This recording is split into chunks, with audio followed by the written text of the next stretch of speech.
અમદાવાદમાં તંત્ર દ્વારા તળાવ બચાવ અભિયાન શરૂ કરવામાં આવ્યું છે અને આ અભિયાનમાં એક પછી એક તળાવો પર કરાયેલા દબાણો દૂર કરવામાં આવી રહ્યા છે, જેમાં ચંડોળા અને ઈસનપુર તળાવ પછી હવે વાંદરવટને દબાણ મુક્ત કરાયું. ત્યારે કેવા દ્રશ્યો જોવા મળ્યા, આવો જોઈએ.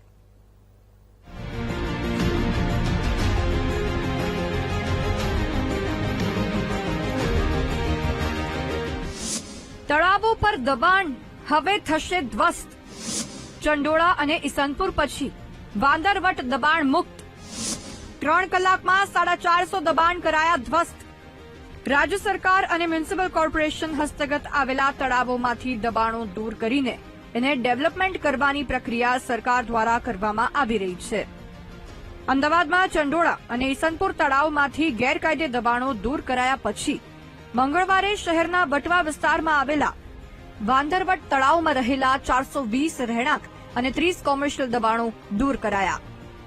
અમદાવાદ મ્યુનિસિપલ કોર્પોરેશને 3 કલાકમાં 1 મસ્જિદ અને 2 મંદિર એમ કુલ 3 ધાર્મિક સ્થાન સિવાયના તમામ બાંધકામોને તોડી પાડ્યા હતા.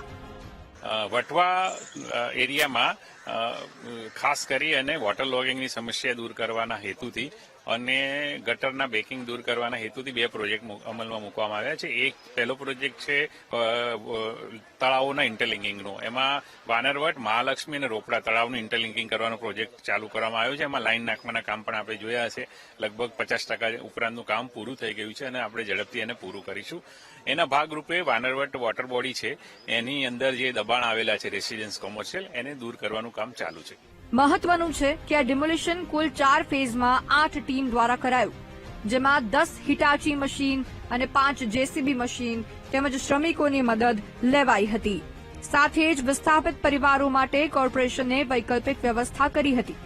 તેમ છતાં ડિમોલિશનની કામગીરીથી ભાવુક દ્રશ્યો નજરે પડ્યા હતા.